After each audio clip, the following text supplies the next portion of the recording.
So delighted on this episode to be having a second conversation with Dan Mishkin. Dan, thank you for coming back. Happy to be here. Thank you so much. Well, the first time we talked, which was about a year ago, I think we were talking about your career from sort of a 3,000 mile view, looking at some of the works that you've done. And on Mhm. this episode, we'll follow a different path. And I was going to start out by asking about some of your writing experiences, especially the moment that you knew that you wanted to be a writer. You know, be a writer was not as early as want to tell stories. Mm-hmm. Um, I,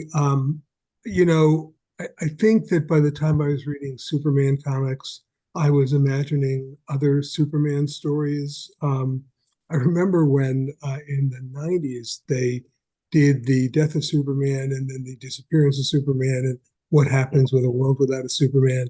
You know, I had, when I was 10 years old, not at the level that my friends who did the Superman books actually produced.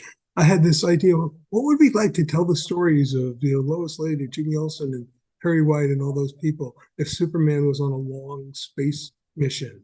And so, I was always thinking in those terms. The be a writer thing had a very specific uh, instance. My my old friend Gary Cohn and co-writer often. Uh, People don't realize how long Gary and I have known each other.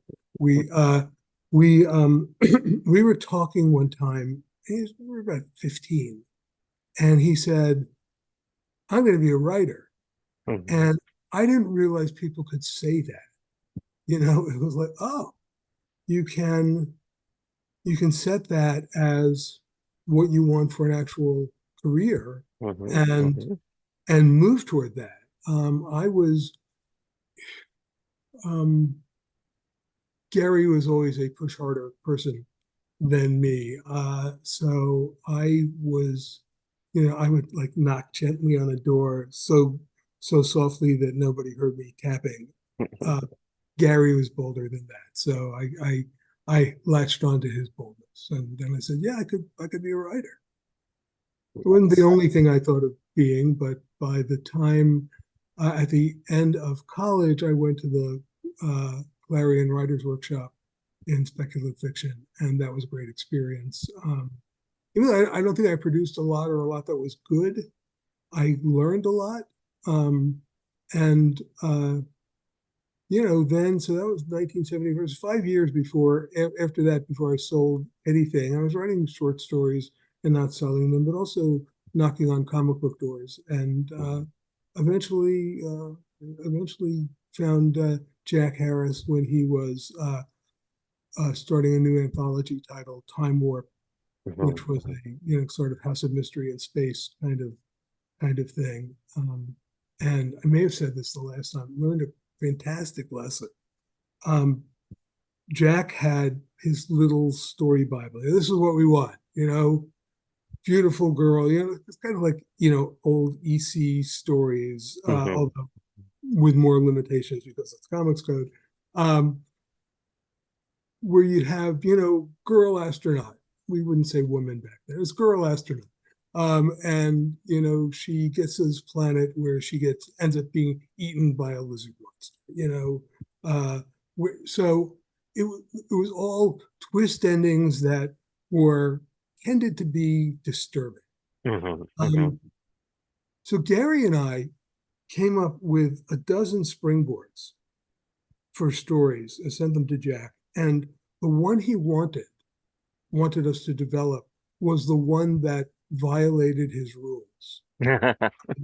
It Nice. was the one where the astronaut lands on this barren, wintry planetoid and is taken in by this weird old man who he's very suspicious of, but who turns out to be Santa Claus and takes him back to Earth. Um, so having an unexpected happy ending, Hmm. having Santa, yes, Santa, was not at all what Jack was looking for. But, I think editors, and I say this about readers too, I think any writer should say this. I'm not being more egotistical than I think any writers would be. But my my attitude is I'm not going to give the readers what they want because they don't know what they want until I tell them what they want or Hmm. show them what they want. So that was a helpful experience. Yeah, yeah. And I think was it Ditko that did that It was Steve story? Ditko. It Yeah. was really amazing. Yeah. Yeah, just 3 pages, but it was wow, you know.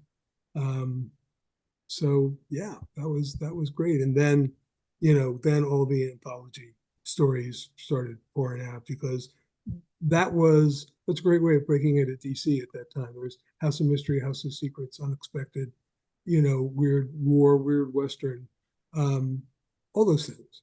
Hmm. Um, and you could just write a story, some of which I wish I actually had the copyright to, and I could pitch as a movie or something. But not that I think that movies are better than comics, but I love comics. Hmm. But you make more money doing movies. And the one that I really really loved was a story I did with Jan Duursema before I met her, um, and or knew how to pronounce her name. I thought she was some weird foreigner. Um, the which was about a sheriff on the uh, North Carolina coast, uh, where we had lived in North Carolina. I who finds this woman dressed in Elizabethan garb who washes ashore. Uh, and all she says is Virginia. And he decides that that must be her name, but it could be where she was headed, or it could be what. And there's this sneaking idea that comes along that she might actually be Virginia Dare, the first child born uh, of English speaking parents in the New World in the Roanoke colony, and and in fact she was, but by a tricky way. Once we convinced the reader she wasn't, she was. Anyhow, I really loved that story, and Jan, I love Jan's art. I've always, you uh, Jan is somebody I've worked with a lot, and it was great. So then I just started writing as long as they take me, and I was sort of a go-to guy for a while, which was nice. So that's how I got the Wonder Woman job. Marv Wolfman was looking for a new writer. He knew I was around, asked me to do it. So Nice, nice. yeah. Wow.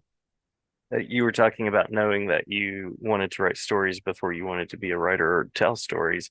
And I know that kids literacy is something that interests you a lot.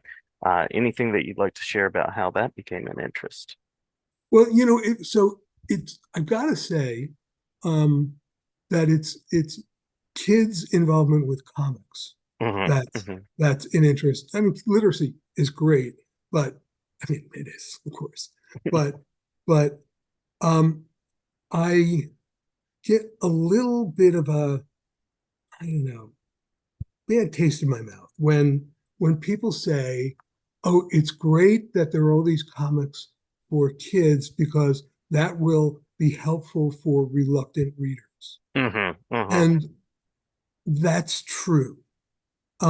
But comics are fantastic without that crutch, Yep. without the way we defend comics is that no, comics are great. Hmm. So I'm really a big believer in comics for kids. And there came a time in my career when that was a hard sell.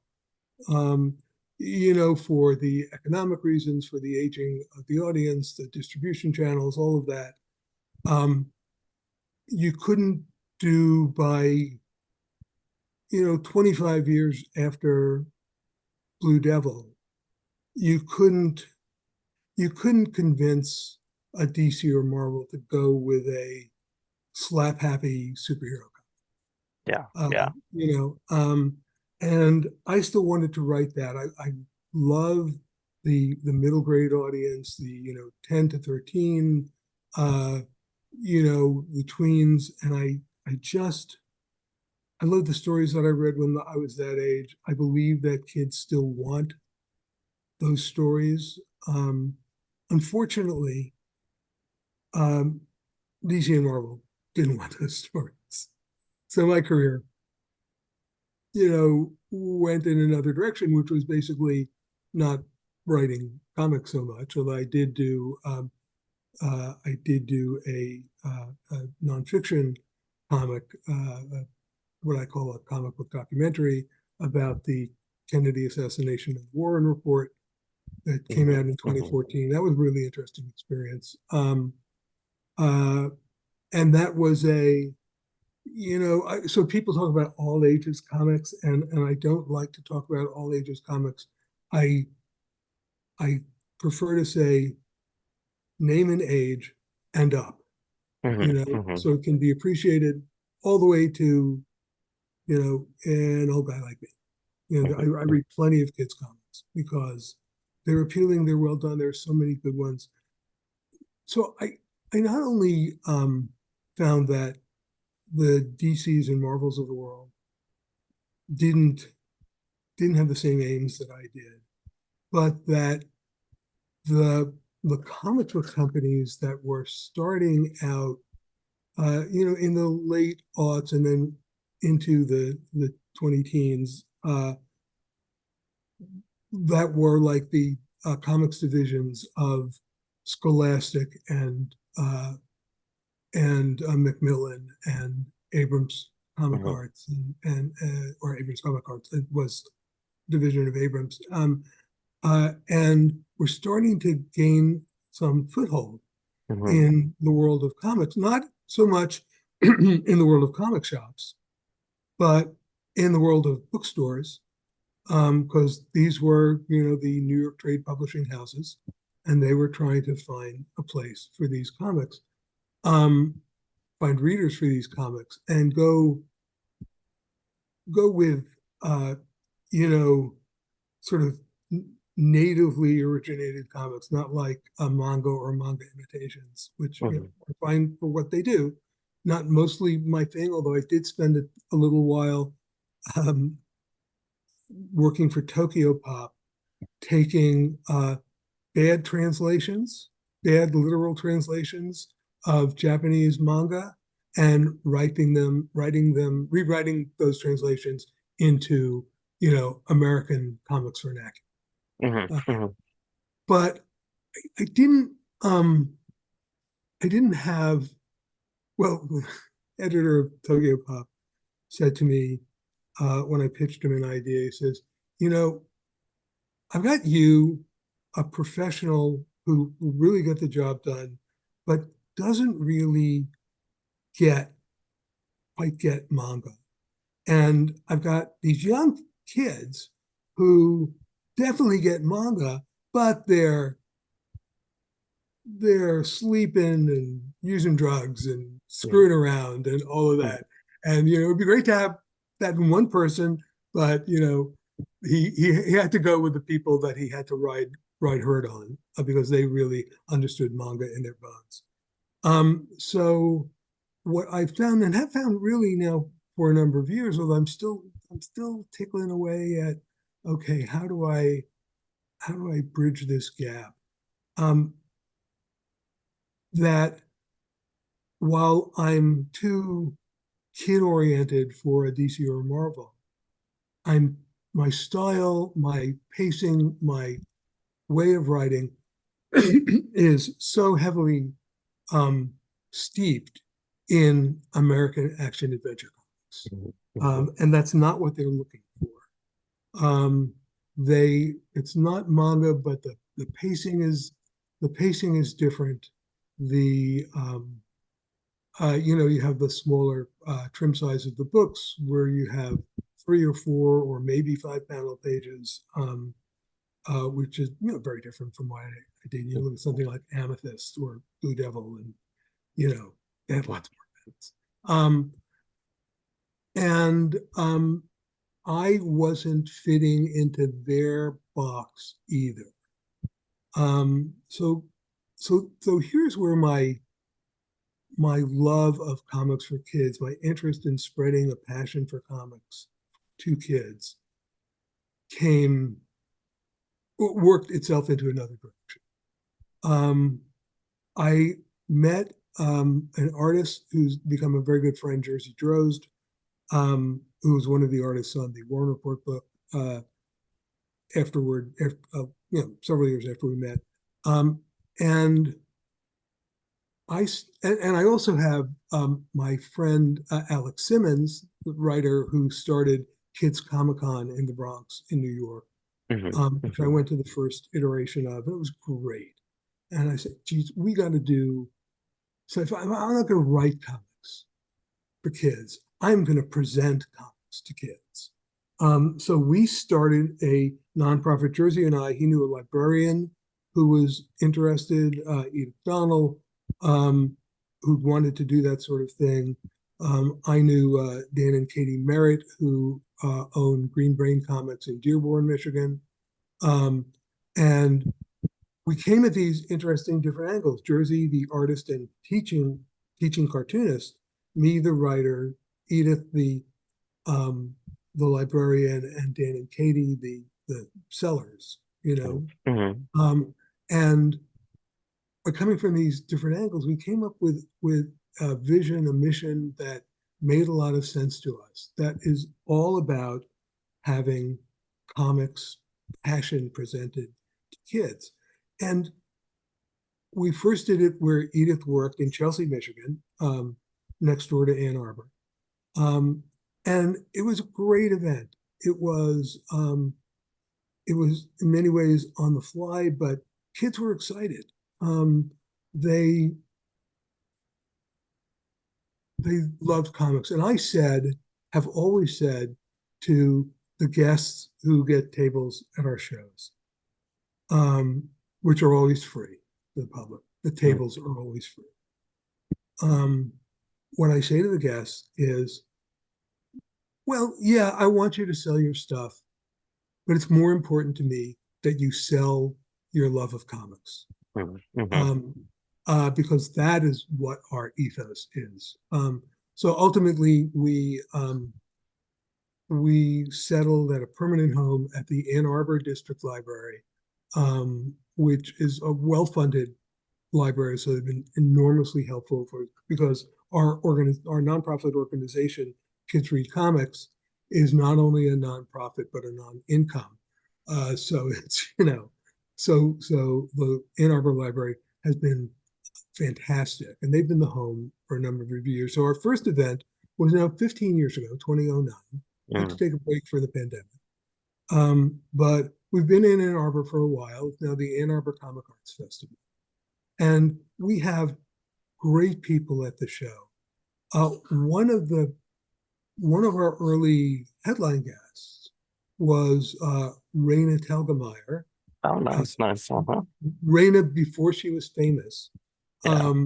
but we loved her work. And and then of course she's been to the show a number of times, but it's hard it's hard to keep people from attaching to her. She is. I know a lot of my superhero comics artist and writer friends have never heard of her, Yeah. even though even though she's maybe the best-selling cartoonist in America. Yeah.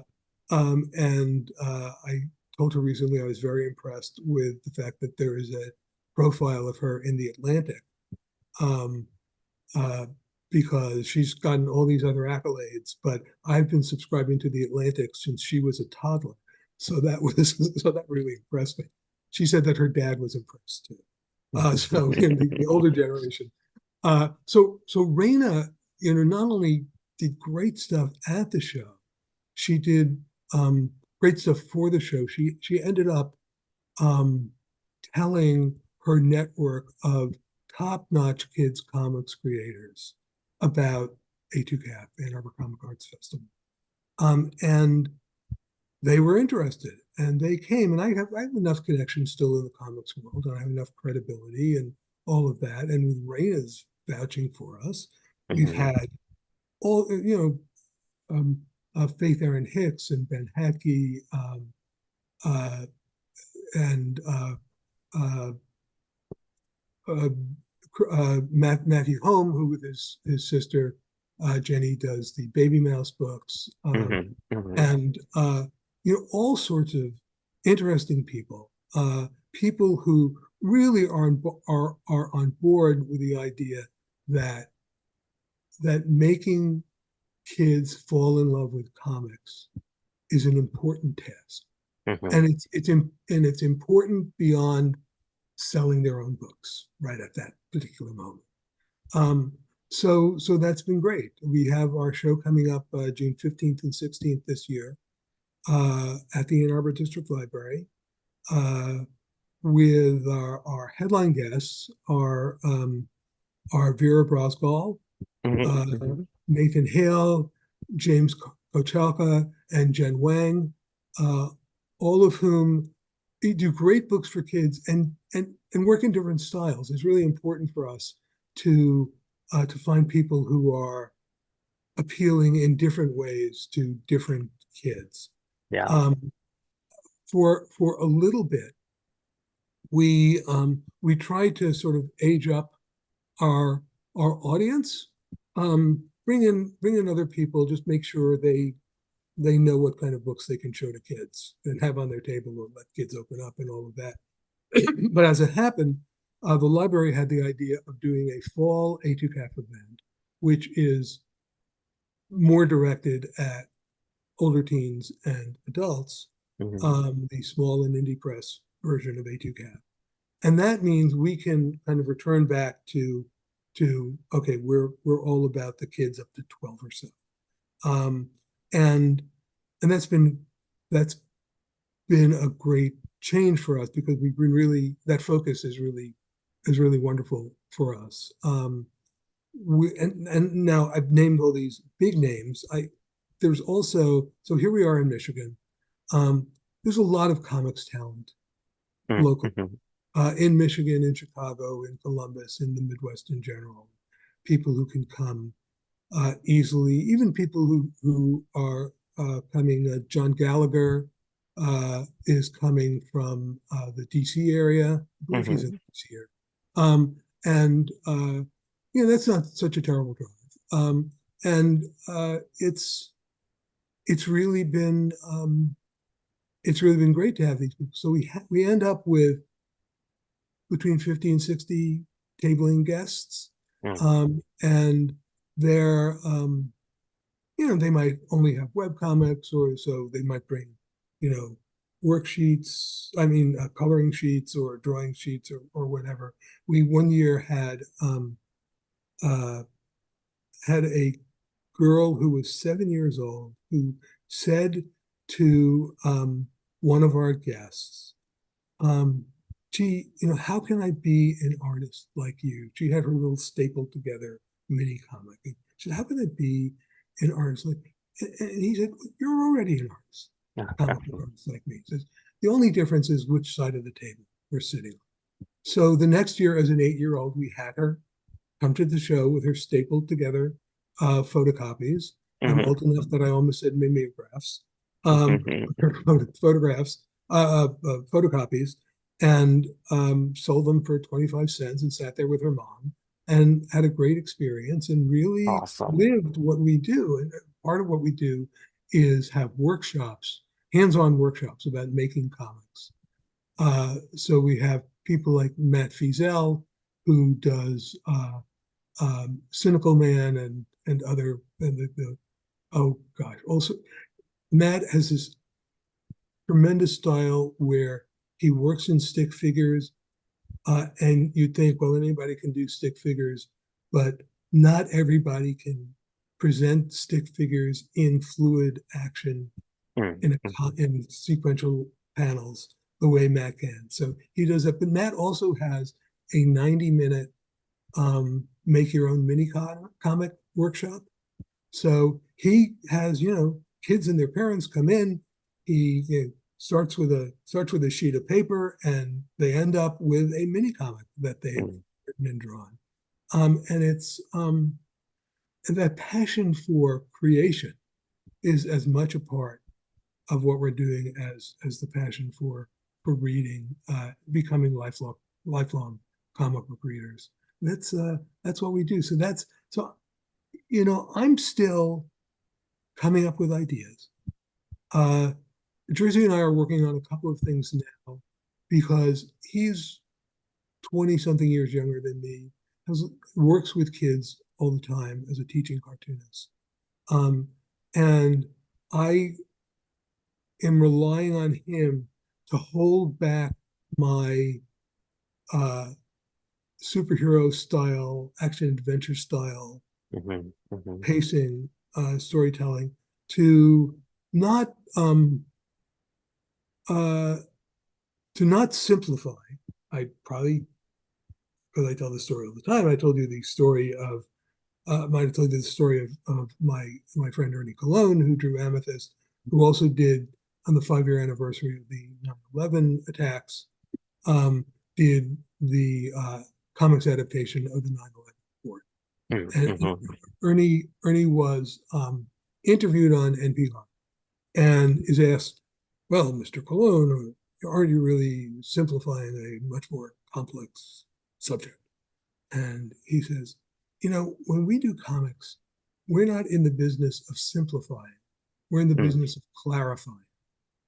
And the distinction between simplifying and clarifying has really stayed with me all Hmm. these all these years now, as much of what I've learned from Ernie, who I love, um, over the years, has stayed with me. And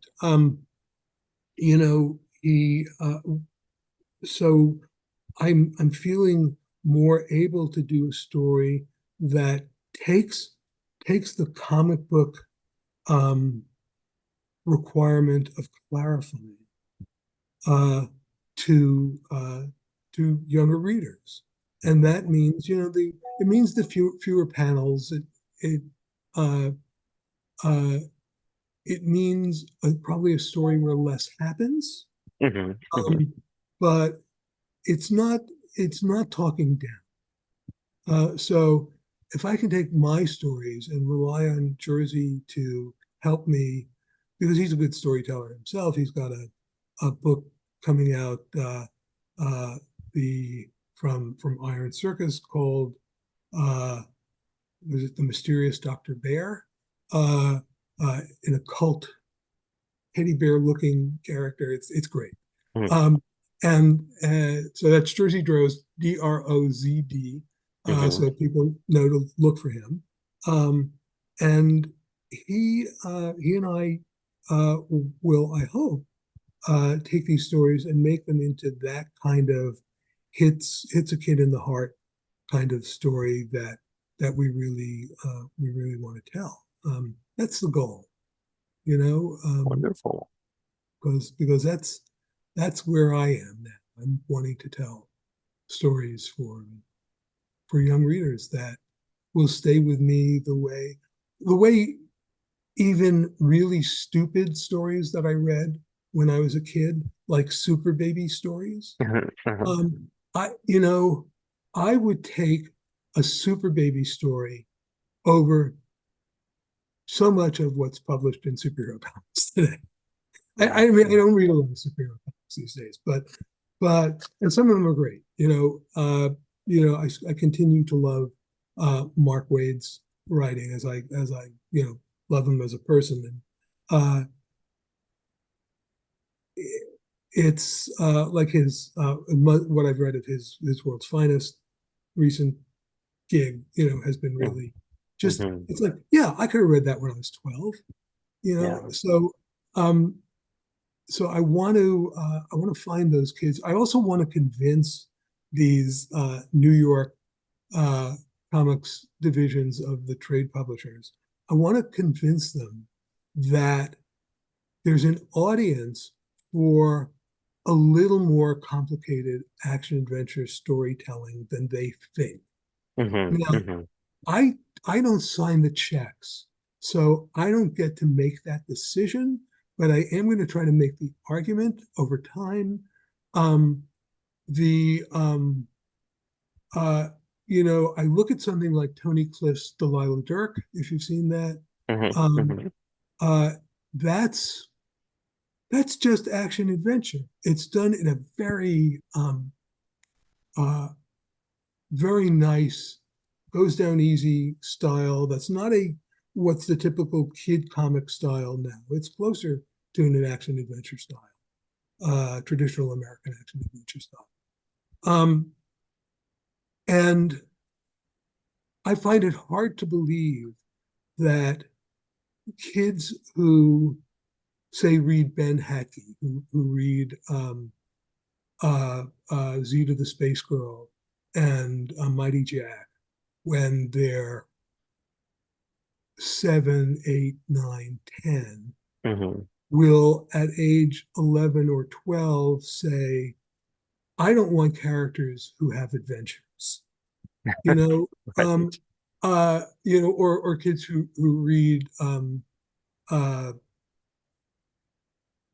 Hilo by, um, I, he was one of our guests too.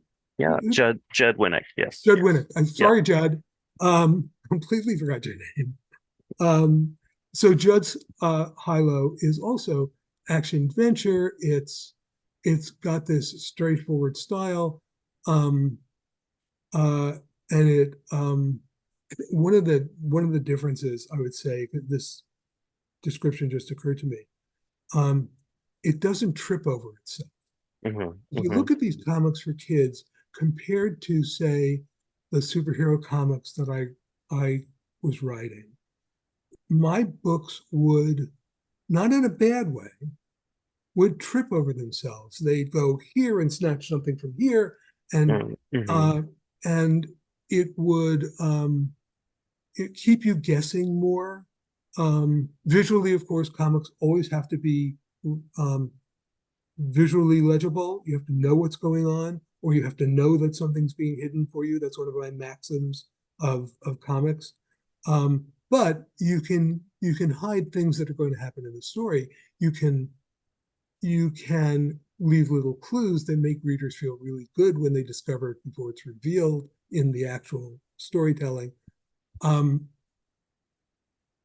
but uh, but I want to do books that stories that don't trip over themselves. Hmm. And Hmm. I think that I can still do, you know, I don't think Delilah Dirk trips over itself. I think it's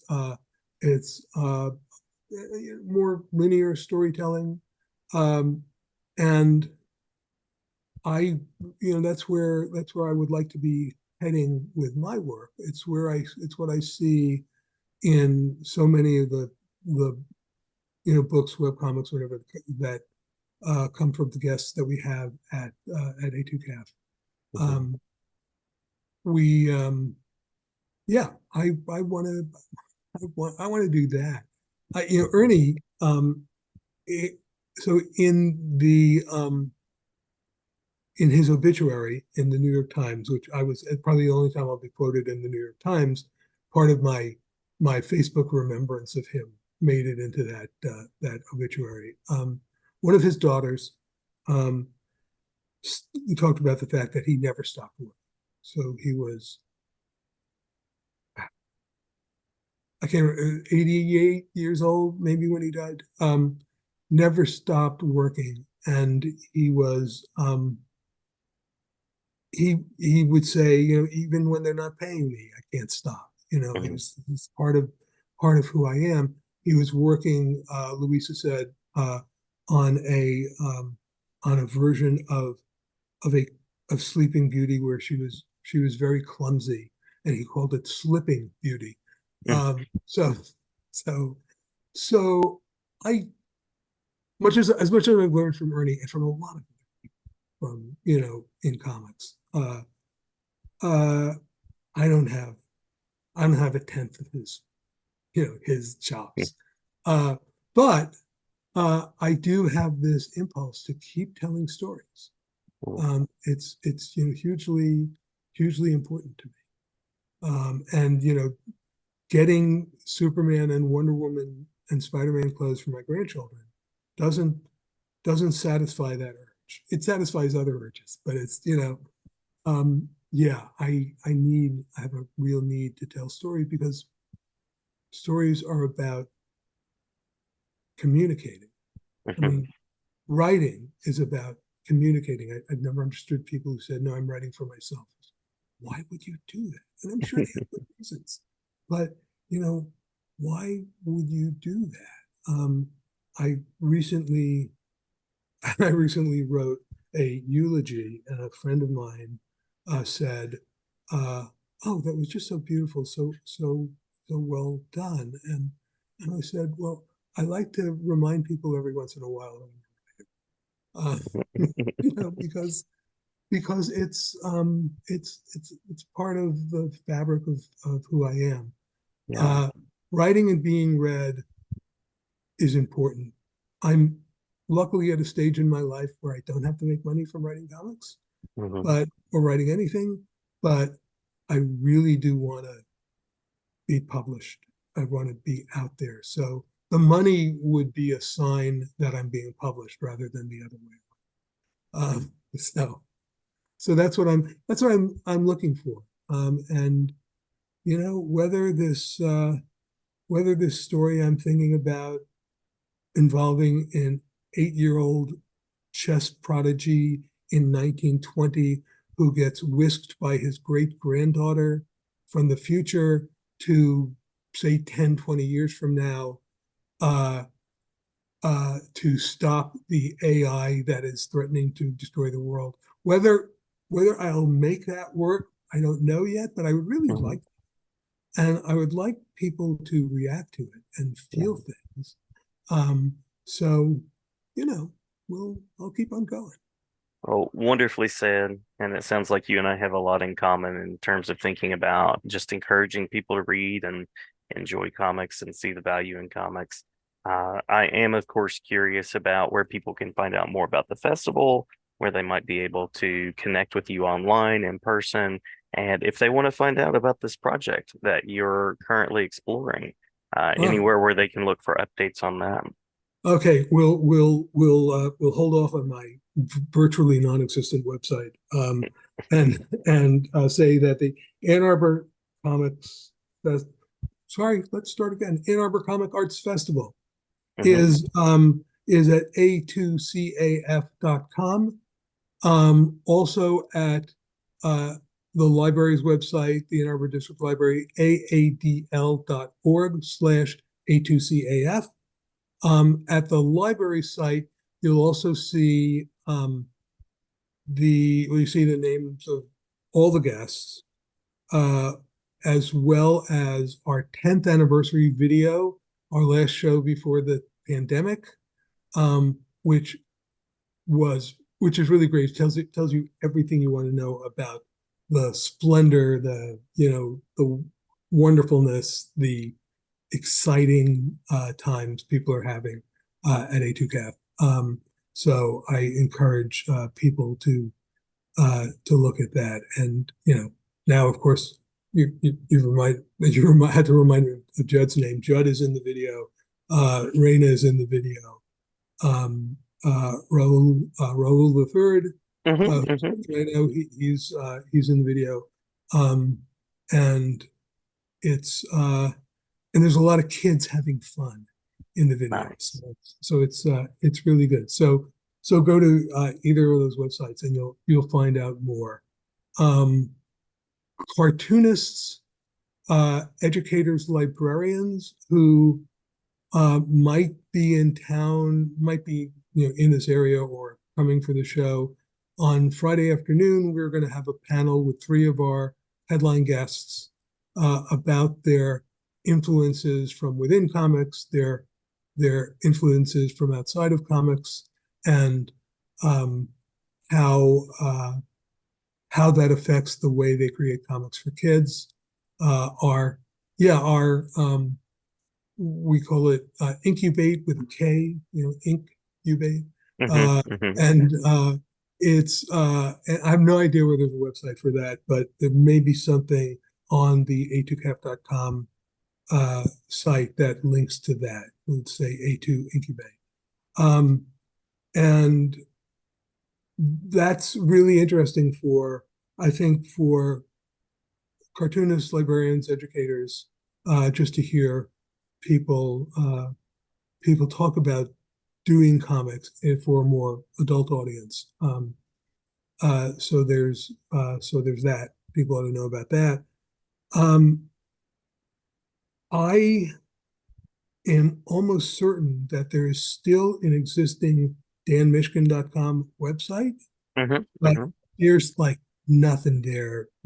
I might not, you know, it might just be like the old Windows blue screen of death at this point.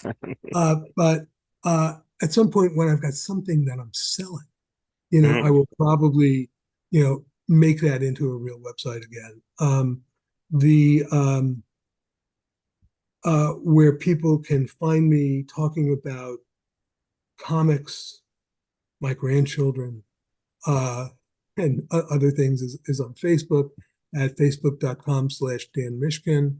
Uh, you have to, wade through a bunch of stuff. There's also an example of something Jersey and I were working on and put aside because although it's good, we're talking about a different art style for it. Hmm. Hmm. It's called Amazon Academy.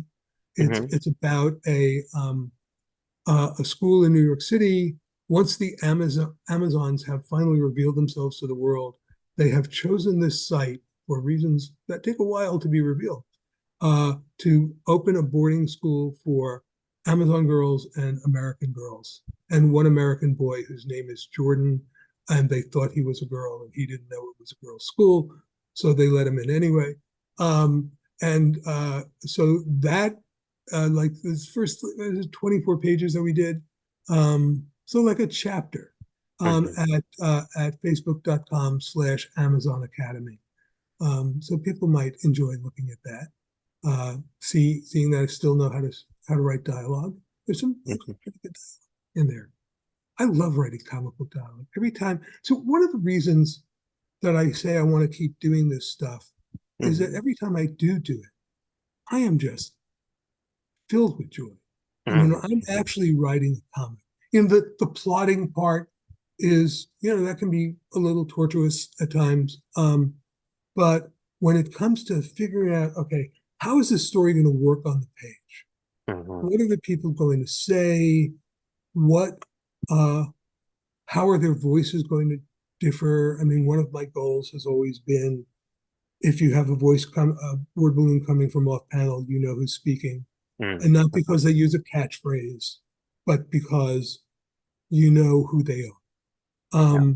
So, um, people can read Amazon Academy, tell what exists of it, tell me what they think. Um, and maybe before we move to the other the other story I mentioned to you, or the story about a 150-year-old dog who holds a secret to the village that he's aging in, and the three kids who are unearthing that secret. Um, that's another one.